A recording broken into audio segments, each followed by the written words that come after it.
एक बार फिर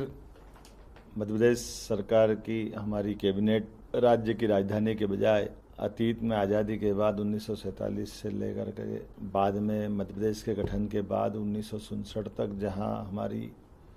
विधानसभा का सत्र हुआ करता था, आधी गर्मी के दिन की राजधानी हुआ करती थी, ऐसे ही पचमढ़ी पर हम एक बार कैबिनेट करने के लिए पुनः जा रहे हैं।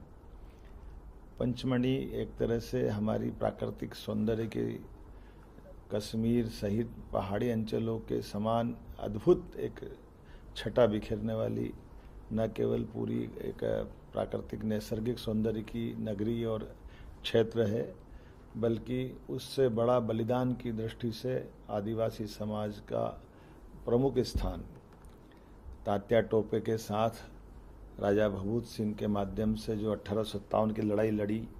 उसके पहले 1819-20 में ठाकुर मोहन सिंह द्वारा अप्पा साहेब के साथ नागपुर से आकर के पेशवाओं के साथ मिलकर के अंग्रेज़ों के खिलाफ सशक्त रूप से लड़ाई का वो पूरा कर्म क्षेत्र रहा है। मुझे इस बात का आनंद है, अगर हम इतिहास पढ़ते हैं तो दिखाई देता है अंग्रेज़ों से सशक्त संघर्ष करने में, सशस्त्र संघर्ष में जिस प्रकार से आदिवासी अंचल ने अपने जान की बाजी लगा करके न केवल 1857 में बल्कि उसके पूर्ववर्ती काल में भी जल जंगल ज़मीन के लिए जिस प्रकार से आज़ादी की कुर्बानी हमारे आदिवासी अंचल ने दी है, उसको समाज के सामने लाने के लिए, गौरवशाली पक्ष को लाने के लिए हमारी सरकार हमारे सभी क्षेत्रों में सदैव हमारे आदिवासी भाई बहन, अनुसूचित जाति भाई बहन और समाज के सब वर्गों का ध्यान रख रही है। एक तरफ हमने अपनी अहिल्या माता के लिए पिछले समय कैबिनेट की और उनके विविध कार्यक्रम किए, उसी प्रकार से हमने आदिवासी अंचल के लिए भी ये कार्यक्रम की रचना बनाई, जिसमें पहले चरण में हम कैबिनेट करेंगे, अगले चरण में हमारे विधायक सांसदों का 3 दिन का वर्ग भी पचमढ़ी में करने वाले हैं।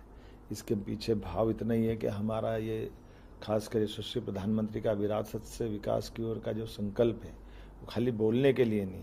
ये करके दिखाने के लिए। हम उम्मीद करते हैं कि हमारी उस भावना के आधार पर जहां हमारे जंगल वनों के वन्य जीव से आबाद हो रहे हैं, जब टाइगर से लगाकर चीते तक हमारे अपने जंगलों में न केवल फल फूल रहे हैं, ऐसे में आदिवासी अंचल ने वर्षों तक इस जंगल को सहेजने के लिए जो बलिदान दिया, मध्य प्रदेश की खूबसूरती के लिए बलिदान दिया, हमारा ये सारी आभा मंडल उसी के बलबूते पर है। तो हम राजा भगवत सिंह को भी स्मरण करना चाहेंगे, जिनके माध्यम से अंग्रेज़ों ने 1857 से लगा के 1860 तक लगभग 2.5 साल के आसपास तक न केवल वो अंग्रेज़ों को छक्के छुड़ाते रहे, बल्कि उनको पकड़वाने के लिए मद्रास इन्फेंट्री बुलाना पड़ी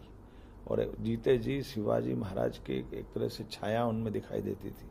जब वो छापामार युद्ध में भी उतने ही पारंगत थे, मारते और धीरे से, क्योंकि चप्पे चप्पे से अवगत थे। उसी प्रकार से कोरकू आदिवासी समेत और दूसरे सब समाजों को साथ लेकर के उन्होंने अद्भुत लड़ाई का संचालन किया है। अंग्रेज अधिकारी इलियट ने 1865 में अपने इस युद्ध के वर्णन के साथ और राजा भगवत सिंह के बारे में लिखते हुए कहा कि अद्भुत जुझार और खासकर संग्राम के मामले में, लड़ाई के मामले में ऐसा व्यक्ति जीवन में उनने नहीं देखा था, जिसको लेकर के कई प्रकार की किंवदंतियां चल गई, जैसे वो अमर है या उन पर अपार संपदा है और किसी भी हालत में उनके लिए मनुष्य तो ठीक है, मधुमक्खियां भी छत्ते सहित बाहर आ जाती थी, जादू की तरह वो छिप जाते थे और वापस प्रकट होते थे। मैं मान के चलता हूँ राजा भगवत सिंह का कई प्रकार से आज़ादी के मामले में जो उनका बलिदान है, उसको स्मरण करते हुए हमारी कैबिनेट करने वाले हैं। आने वाले समय में सरकार जब सब क्षेत्रों के लिए साधन जुटा रही, संसाधन जुटा रही, रोजगार के अवसर दे रही है, तो नर्मदापुरम तो हमारा ये सबसे महत्व का इलाका है। ऐसे में हमने जब एक तरफ इंडस्ट्रियों की बाहर लाएं, दूसरी तरफ हम अपने इसके प्राकृतिक सौंदर्य के साथ राजा भगवत सिंह को भी स्मरण करने के लिए हम कैबिनेट कर रहे हैं। आइए हम सब उनके इतिहास को जानें और मध्य प्रदेश से देश और दुनिया का परिचय कराएं। मैं अपनी ओर से कैबिनेट के सभी साथियों के साथ कल जब उपस्थित रहूँगा तो हम उस क्षेत्र के विकास के लिए भी पुनः संकल्प दोहराएंगे। उल्लेखनीय है कि यहाँ विकास के मामले में कई कारण से बहुत बड़े पैमाने पर विकास की पाबंदियाँ लगी थी।